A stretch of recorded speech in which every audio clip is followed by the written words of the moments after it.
No sé si han estado viendo, bueno, creo que todos vemos las noticias del día a día de nuestro país y del mundo entero. Cuando vemos esas noticias nos muestran que, bueno, estamos viviendo tiempos difíciles. Tiempos en los que tal vez lo que más prima es la intolerancia. Vemos acusaciones de unos contra otros que tal vez en algún tiempo eran socios. Vemos que mentiras vienen, mentiras van. Vemos violencia en casas, en las calles. Vemos grupos haciendo protestas por uno u otro motivo. Estamos viendo guerras. Estamos viendo muerte, estamos viendo amenazas, grupos radicales, autoridades, representantes, gente común, todos velando por sus propios intereses, todos buscando que sus ideas prevalezcan. Es un tiempo en el que prima el individualismo, es decir, cada uno velando por su propio bienestar, por cumplir sus anhelos, sin importar qué pase con los demás. Entonces, la idea de una sociedad con armonía es algo que no tenemos. Es algo que tal vez podríamos pensar que está muy lejos. Esa misma forma de actuar puede estar afectando a la iglesia. No solo entre diferentes grupos de iglesias, sino dentro de las mismas congregaciones. Muchas veces la intolerancia, el orgullo, el egoísmo, la falta de conocimiento nos lleva a que como congregación, como congregaciones, como parte del cuerpo de Cristo, vivamos sin armonía. Y esa falta de armonía, obviamente, es consecuencia del pecado, de la caída. Y si es consecuencia del pecado y de la caída, no es algo de ahora o de lo que esté sucediendo últimamente. La humanidad en su conjunto y la iglesia viven dentro de esta realidad luego de que el pecado entró al mundo. Por eso, David escribió un salmo que nos trae una gran enseñanza. Y voy a pedirles que puedan abrir sus Biblias en Salmos 133. Salmos 133. Y vamos a leer los 3 versículos de este hermoso poema que escribió David. Y la palabra del Señor dice así. Salmos 133. Canto de ascenso gradual de David. He aquí cuán bueno y cuán agradable es que los hermanos habiten juntos en armonía. Es como el buen aceite sobre la cabeza, el cual desciende sobre la barba de Aarón, y baja hasta el borde de sus vestiduras. Es como el rocío del Hermón, que desciende sobre los montes de Sión, porque allá enviará Jehová bendición y vida eterna. Este salmo, como dice el versículo 1, es un canto gradual. Ahora, significa que era cantado en las peregrinaciones hacia Jerusalén. Los judíos peregrinaban por lo menos 3 veces al año a Jerusalén, pero sobre todo la peregrinación más importante era en la Pascua. Entonces, todos los judíos llegaban de diferentes lugares. Y con este salmo, lo que David quería hacer es recordarles lo importante de convivir juntos y en armonía. Ahora, hoy en día nosotros como iglesia venimos de diferentes lugares, venimos con diferentes contextos, con costumbres posiblemente diferentes, y este pasaje de la palabra puede ayudarnos a ver la necesidad que nosotros tenemos como iglesia, y esa necesidad es de vivir juntos y en armonía. Entonces vamos a responder a una pregunta en esta mañana, y la pregunta es: ¿por qué deberíamos vivir en armonía? Y lo primero que vamos a decir es: porque es bueno y agradable. Entonces el Salmo comienza diciendo que el pueblo de Dios debía vivir en armonía porque es bueno y agradable. He aquí cuán bueno y cuán agradable es que los hermanos habiten juntos en armonía. Cuando David está escribiendo y dice he aquí, está diciendo miren para acá, vean, observen cuán bueno y cuán agradable es que el pueblo de Dios, los hermanos reunidos en asamblea, la congregación, permanezca o viva en armonía. Y dice cuán bueno. Ahora, la palabra que está usando acá David en hebreo es tov.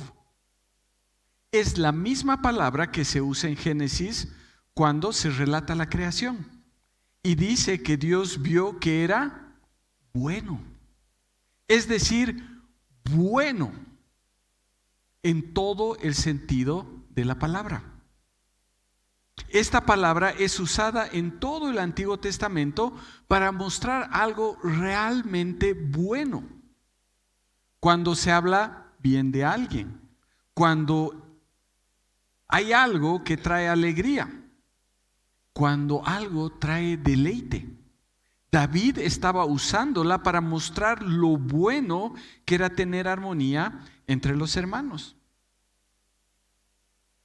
Ahora, esta palabra lo que está haciendo es expresar algo muy objetivo. Porque dice, Dios vio que era bueno.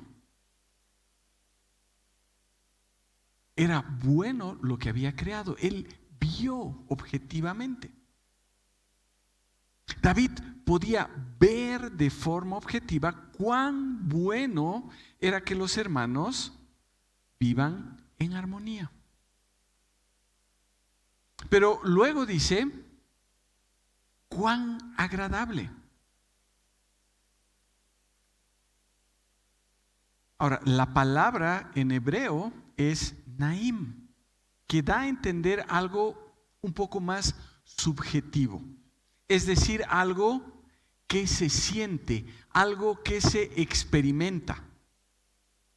La idea que David tenía al expresar cuán bueno y agradable era mostrar que la convivencia armoniosa no solo era algo que podía verse, sino era algo que podía experimentarse. Seguro que era impresionante ver que los israelitas estaban subiendo todos hacia Jerusalén y durante todo ese tiempo eran uno en su peregrinación. Pero eso no bastaba. También debería experimentarse. Por eso dice, miren cuán bueno y agradable, miren y experimenten lo hermoso que es que los hermanos habiten juntos en armonía. Debía ser algo real para el pueblo de Dios. Eso es lo que Dios quería en el Antiguo Testamento. Pero también es lo que quería para el Nuevo Testamento, para la iglesia, para su pueblo. Cuando Pablo está escribiendo a los filipenses en el capítulo 2, los versículos del 1 al 5, dice así: por tanto, si hay algún aliento en Cristo, si hay algún incentivo en el amor, si hay alguna comunión en el Espíritu, si hay algún afecto profundo y alguna compasión, completad mi gozo, a fin de que penséis de la misma manera, teniendo el mismo amor, unánimes, pensando en una misma cosa. No hagáis nada por rivalidad ni por vanagloria, sino estimad humildemente a los demás como superiores a vosotros, no considerando cada cual solamente los intereses propios, sino considerando cada uno también los intereses de los demás. Haya en vosotros esta manera de pensar que hubo también en Cristo Jesús. El llamado de Dios es hacer las cosas en armonía, con un mismo sentir, viendo el ejemplo de Cristo, no velando egoístamente por nuestros intereses, sino velando por el crecimiento de todos. Cuando Pablo escribe a los filipenses, dice claramente cómo la iglesia debía estar unida. Debía tener un mismo sentir, debía conservar un mismo amor, debían estar unidos en espíritu y dedicados a un mismo propósito, pensando lo mismo. Y como vimos en Salmo 133, era algo que se podía ver, pero que también se podía experimentar. La armonía entre los hermanos no se va a dar porque simplemente nosotros decimos un día: muy bien, desde ahora vamos a vivir en armonía.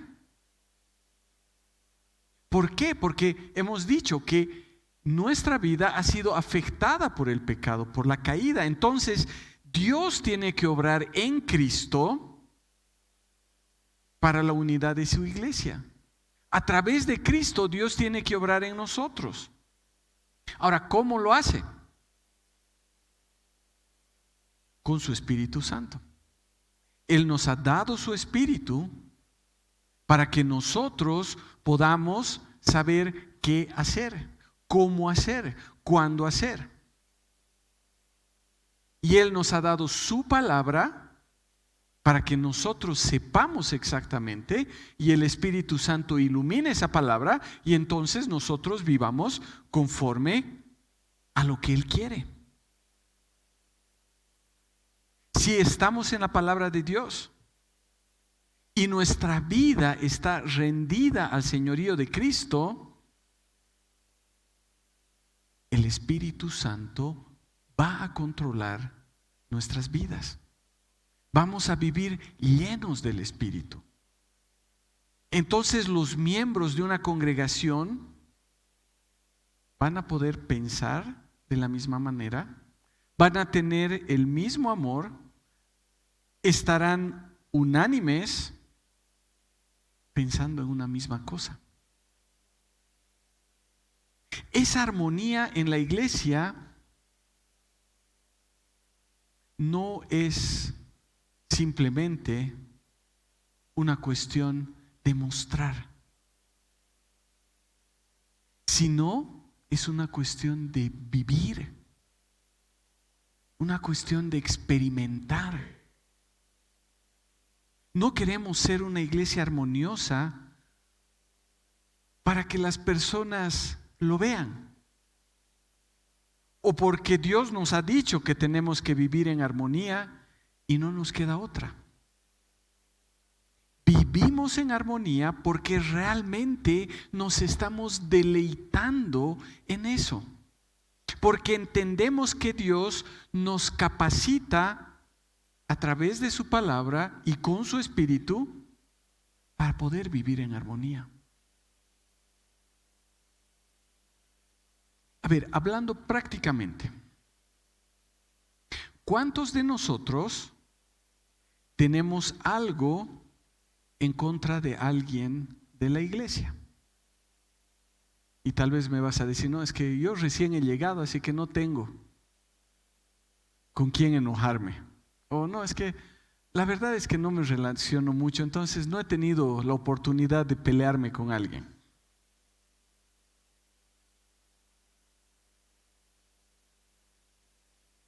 Pero tarde o temprano se va a presentar alguna discusión, algún problema. Tal vez tenemos a alguien que no nos cae. Tal vez estamos enojados con alguno de los hermanos porque ha hecho algo que nos ha molestado. O tal vez nos ha lastimado. ¿Qué hacemos al respecto? ¿Callamos y mostramos una sonrisa fingida cada vez que lo vemos? O tal vez lo evitamos. No queremos estrechar vínculos con esa persona. Y mejor si no estrecho con nadie vínculos, porque así me evito los problemas. Y nos olvidamos de lo que la palabra dice. En Romanos 12:18 la palabra dice: en cuanto dependa de nosotros, estemos en paz con todos los hombres, y en especial con los de la fe. Y tal vez nosotros pensamos que estar bien y estar en paz es simplemente callar y guardar lo que pensamos y alejarnos.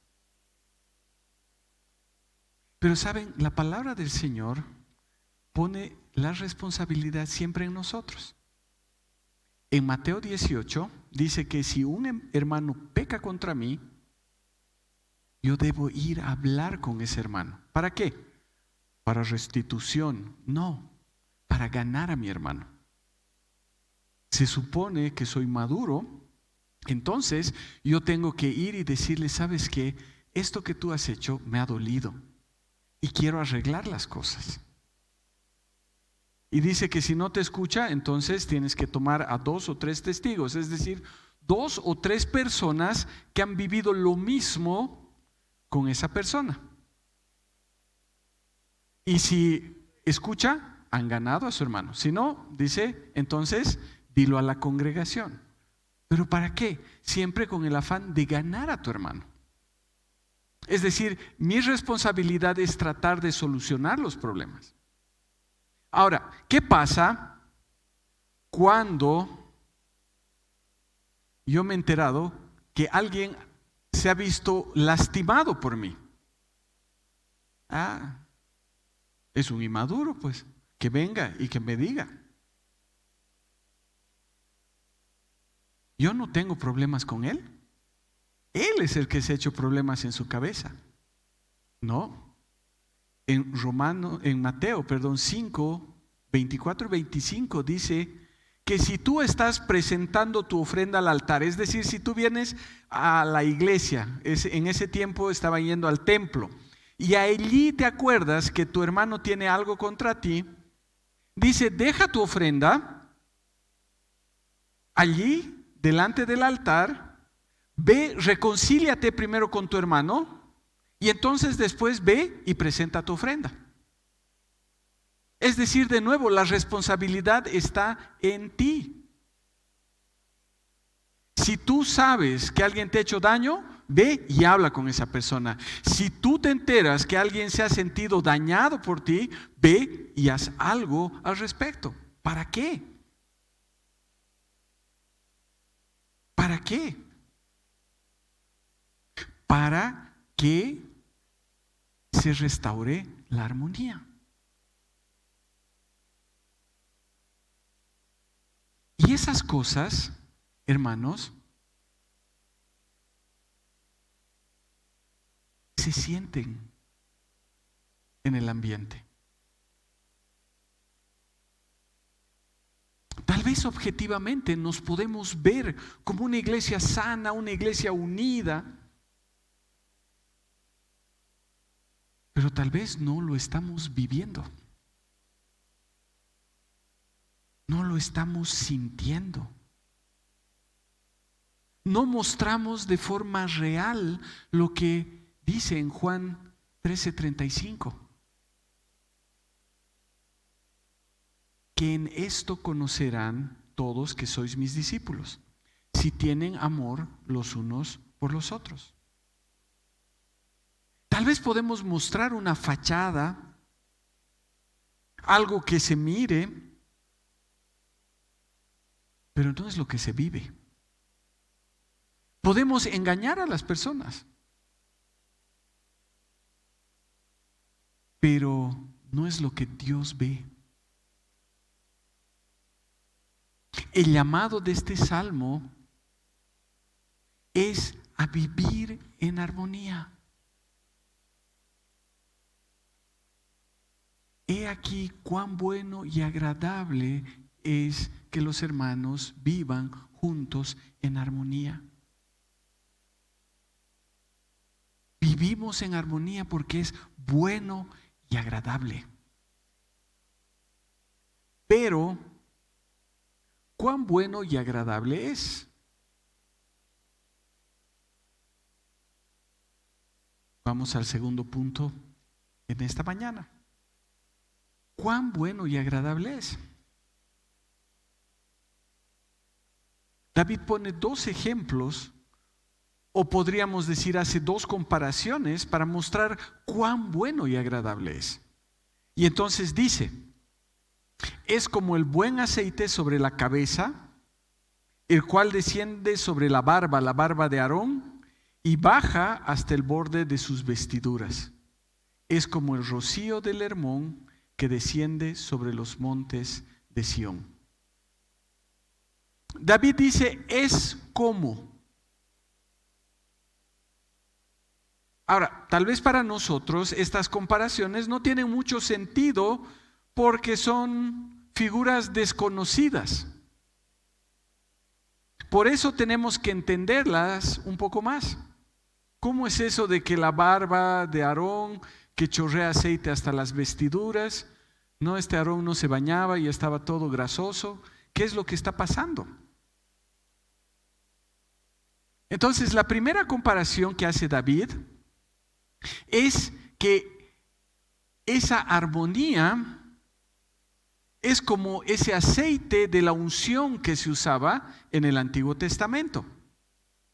Dice que es como el buen aceite con el que se ungía ¿a quién? Al sumo sacerdote.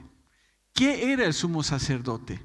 El sumo sacerdote era el representante del pueblo delante de Dios. Es decir, lo que hacía el sacerdote era lo que supuestamente el pueblo tenía que hacer. ¿Sí? En las instrucciones que el Señor da para construir el tabernáculo, les dijo que todo lo que iba a ser utilizado, todos los utensilios y objetos que iban a ser utilizados en el tabernáculo, tenían que ser ungidos. Ahora, ¿cuál era la idea? La idea era mostrar al pueblo que estos objetos estaban separados para el servicio de Dios. Era la forma en que ellos podían visualizar que Dios quería tener utensilios separados para su uso exclusivo. No se podía utilizar en otra cosa. Estaban apartados con un fin específico. Así también la orden en Éxodo y en Levítico era que el sumo sacerdote tenía que ser ungido en la cabeza. Y en el caso específico que David hace mención, es Aarón, el primer sumo sacerdote, el hermano de Moisés. Y este aceite dice que sería echado en la cabeza y descendería por todo su cuerpo hasta el borde de sus vestiduras. Y dice David que la armonía era tan buena y agradable como ese aceite con el que fue ungido Aarón. Pero, ¿cuál era el significado? De nuevo, estábamos hablando de que ese aceite era el símbolo de purificación y santificación.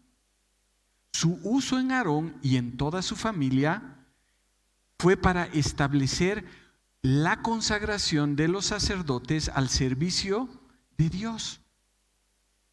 Ellos fueron ungidos para que el pueblo viera que Aarón y sus hijos también habían sido separados para el uso exclusivo, para el servicio a Dios en el tabernáculo. Pero, ¿qué tiene que ver todo esto con la armonía en la iglesia? ¿A qué se refería David? Y es que vivir en la armonía en la que Dios nos pide, en esa armonía que se puede ver y que también se puede sentir, nos va a llevar a crecer en nuestra vida como hijos de Dios. Vivir como auténticos cristianos va a hacer que crezcamos y va a hacer que la iglesia como cuerpo crezca hacia la imagen de la estatura de Cristo. Vivir en esa armonía muestra a personas que están en el camino de santificación. Personas que están obedeciendo la palabra de Dios, personas que están siendo guiadas por su espíritu para hacer lo que tienen que hacer. Es decir, cuando el Señor nos ha salvado, nos ha separado para que nosotros seamos instrumentos suyos, seamos sus utensilios, estemos a su servicio. Ahora, según lo que dice David, este aceite no solo estaba en la cabeza de Aarón, sino que estaba chorreando por sus barbas, pasando por sus vestidos y llegando hasta el borde. Y en esa vestimenta había mucha simbología. Y una de las partes más importantes de esta vestimenta era el efod, que era una especie de delantal pechera que iba sobre unas túnicas de lino. Y este efod tenía unas hombreras y en cada hombrera habían 6 piedras. 6 piedras a un lado, 6 piedras al otro. En total 12 piedras. En cada una de las piedras estaba escrito el nombre de una de las tribus de Israel. Y también en la parte de adelante, en la pechera, habían otras 12 piedras que también tenían grabados los nombres de las 12 tribus de Israel. Entonces, al chorrear ese aceite hasta el borde de abajo de sus vestiduras, ese aceite cubría las piedras de las hombreras y de la pechera, mostrando a las personas de forma gráfica y simbólica que Dios en Aarón estaba santificando a todo Israel a través de ese aceite. Dios no solo había separado a Aarón y su familia para su servicio, sino también había separado a todo el pueblo como algo exclusivo para él. Entonces ese buen aceite sobre la cabeza, el cual desciende sobre la barba de Aarón y hasta el borde de sus vestiduras, estaba mostrando también que Dios estaba santificando a todo Israel. Y eso era agradable para él, que su pueblo viviera en armonía y en unidad. Y saben, nosotros, como pueblo de Dios, hemos sido bautizados con un mismo espíritu. Y como Pablo dice en Tito 3, 5 y 6, Dios ha derramado abundantemente sobre nosotros su espíritu por medio de Cristo. Entonces, su espíritu es quien actúa en nosotros. ¿Para qué? Para vivir en esa armonía. Y no es de forma simbólica, como el aceite que estaba cubriendo esas piedrecillas en el efod, sino es de una forma real en la iglesia, para que verdaderamente nosotros seamos santificados, es decir, separados y vivamos unánimes en ese mismo sentir, pensando lo mismo, en esa armonía que es buena y agradable. ¿Por qué? Porque somos su pueblo, el pueblo que ha sido comprado por la sangre preciosa de Cristo. Ahora, la segunda comparación que hace David de la armonía buena y agradable es con el rocío del Hermón. Y nuevamente, ¿cómo es eso? Y tal vez puede ser un poquito más fácil de entender, porque algunos hemos podido ver cómo el rocío de alguna montaña puede ir bajando hacia un valle, y ese valle es un valle productivo. Eso es lo que pasaba. El monte Hermón tiene mucha influencia en el valle del Hermón. De ese monte que es nevado, baja gran cantidad de agua que riega todo el valle de Hermón. Y la formación del rocío que baja de ese monte hace que ese valle sea realmente productivo. Y en el tiempo de David, en tiempos posteriores y aún ahora, ese valle es gran fuente de alimentos para Israel. Por eso ese rocío es una bendición. Y es una bendición para todo Sión. La bendición de ese rocío no solo era para el valle de Hermón, sino también para todo Israel. Y saben, de la misma forma, si nosotros vivimos en armonía, en esa armonía buena y agradable, va a ser una bendición no solo para unos cuantos, sino para toda la iglesia en su conjunto. Una iglesia que vive en esa armonía, que se ve, pero que también se siente, se experimenta, va a ser de bendición para todas las personas. Una iglesia que vive en armonía da fruto. Y ese fruto beneficia a todos, no solo a la iglesia, sino también a los de afuera.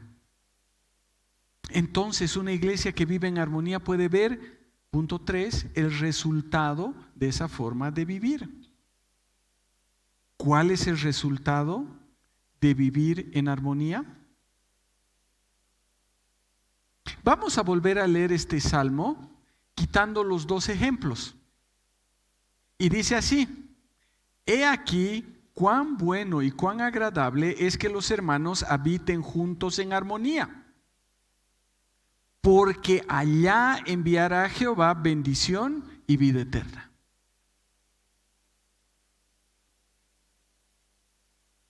Cuando el amor entre hermanos, cuando esa armonía entre hermanos es algo real, cuando hay una convivencia en armonía, cuando los hijos de Dios muestran de forma objetiva el amor que Él les ha dado, cuando esa armonía se puede sentir,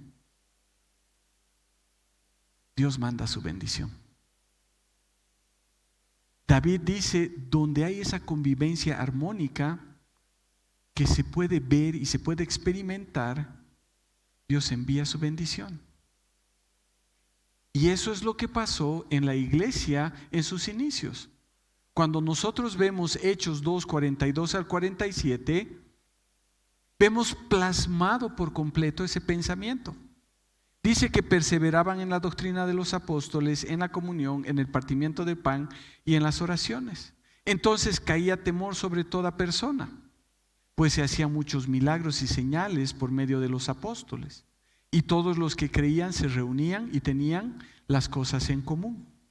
Vendían sus posesiones y bienes y los repartían a todos, a cada uno según tenía necesidad. Ellos perseveraban unánimes en el templo día tras día y partiendo el pan casa por casa, participaban de la comida con alegría y con sencillez de corazón, alabando a Dios y teniendo el favor de todo el pueblo.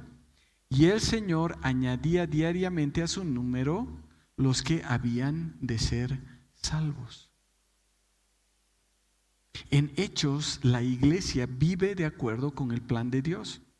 Estaban firmes en la palabra, estaban en constante comunión, estaban orando, estaban en una amistad continua, estaban recordando constantemente la muerte y la resurrección del Señor Jesús. La iglesia daba testimonio de quién era su Señor. Era una bendición para los hermanos, pero también era una bendición para la sociedad. Daban fruto de tal forma que todos en Jerusalén estaban asombrados. Las personas que creían en Cristo desarrollaron una vida en plena armonía. No estaban preocupados por sus bienes materiales. Dice que incluso los vendían para poder repartirlo de acuerdo con la necesidad de las personas. Y estaban constantemente juntos, tanto en el templo como en sus casas. Su vida era una vida de alabanza a Dios. Desarrollaron esa armonía de la que David había escrito. Esa armonía buena y agradable. ¿Qué hizo el Señor entonces? Envió bendición y vida eterna. Y el Señor dice, añadía diariamente a su número los que habían de ser salvos. Hermanos, la iglesia en Jerusalén hizo lo que tenía que hacer. La consecuencia de vivir guiados por el Espíritu, haciendo lo que Dios decía, los llevó a vivir en armonía. Y Dios bendijo a la iglesia, trayendo a más personas a la salvación. Tal vez podemos preguntarnos en este punto, ¿y por qué nuestra iglesia no crece como debería crecer? ¿Por qué vemos edificios alrededor de nosotros con un montón de personas que no conocen a Cristo y no están viniendo? ¿Por qué mis vecinos no quieren escuchar de Cristo? ¿Por qué mis parientes? ¿Por qué mis compañeros de trabajo, compañeros de la universidad, del colegio, no quieren saber de Cristo? ¿Qué está pasando? ¿Por qué la gente tal vez huye de la iglesia? ¿No será que estamos mostrando una imagen equivocada de lo que realmente tiene que ser la iglesia? Tal vez nos estamos mostrando como personas que viven en armonía. Pero no es lo que las personas están sintiendo.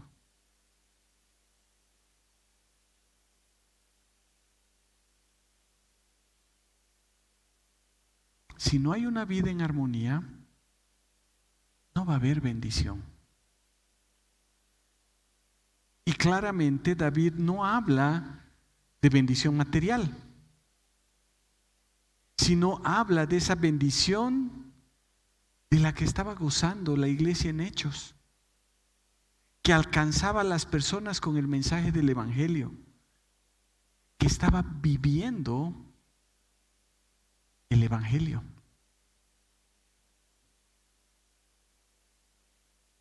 Los hermanos entendieron eso. Y la realidad de la armonía buena y agradable estaba ahí. Y las personas podían ver y la podían sentir. Entonces, su labor en la obra del Señor tuvo mucho fruto. Dios es quien dio el fruto. Y entonces yo me pregunto ahí, ¿qué de nosotros? ¿Estamos dispuestos a decir, he aquí cuán bueno y agradable es que los hermanos vivamos juntos en armonía? Hermanos, la condición en la que nosotros estamos afecta la armonía de la iglesia. Y si nosotros no estamos aportando a vivir esa verdadera armonía,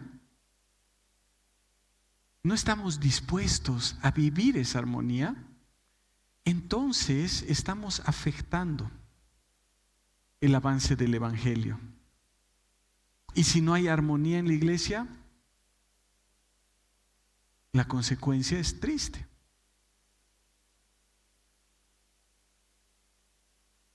A ver, los que son papás,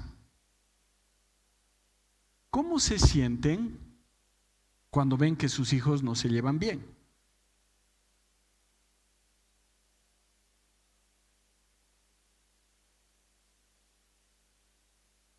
Eso es lo que el Señor ve y siente cuando nosotros no nos llevamos bien. Eso es lo que tal vez nosotros como líderes, los ancianos de la iglesia, vemos cuando hay pleitos en la iglesia. ¿Hay tal vez algún hermano dentro de la iglesia que no puedes ver? O tal vez, bueno, no es tan grave. Tal vez lo podemos ver, pero lo queremos evitar. Eso no es vivir en armonía. Eso no es vivir en la voluntad de Dios. Como habíamos dicho, las responsabilidades de mí. Si tengo problemas con alguien, tengo que ir a arreglar. Si tengo algún problema con algún hermano, no tengo tiempo más que esperar. Tengo que arreglar el problema ya. Y como dije al principio, la iglesia tiene problemas similares a los que estamos viendo en Bolivia y en el mundo.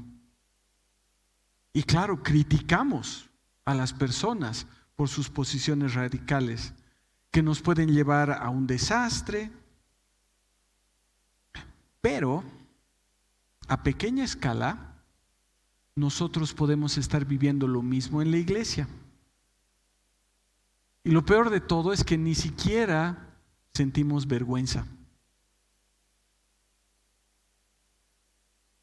Hermanos, pidámosle al Señor que nos ayude a ser hijos obedientes de Él, que podamos demostrar que somos sus discípulos, porque tenemos un verdadero amor los unos por los otros, porque podemos tener un ambiente en el que mostramos de una forma visible, pero también hacemos que las personas sientan esa armonía que es buena y agradable,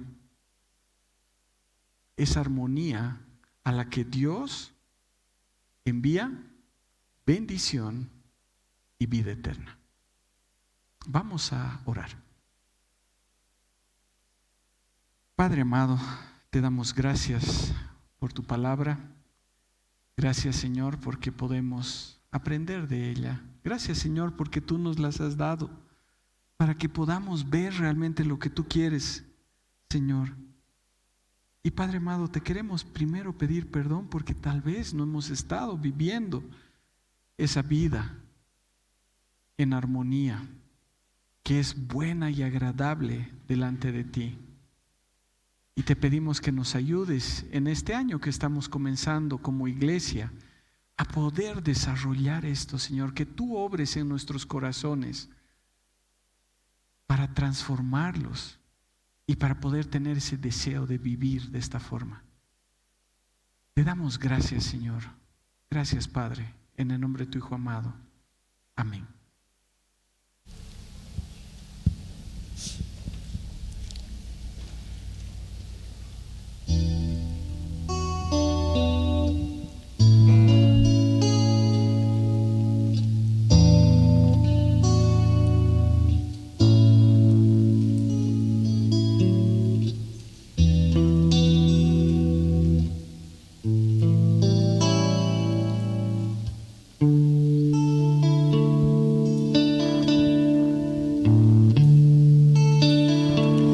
Porque tú eres bueno, porque para siempre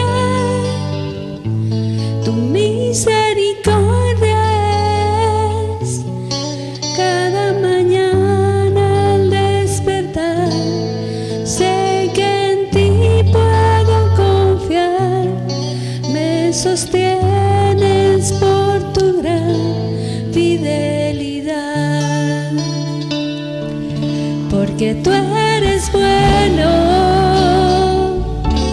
porque tu justicia, justicia eterna es, y en ella yo me deleitaré, en tu verdad caminaré, por tu senda de justicia guíame. Porque tú eres bueno, porque para siempre tu misericordia es. Cada mañana al despertar sé que en ti puedo confiar. Me sostienes por tu gran fidelidad. Porque tú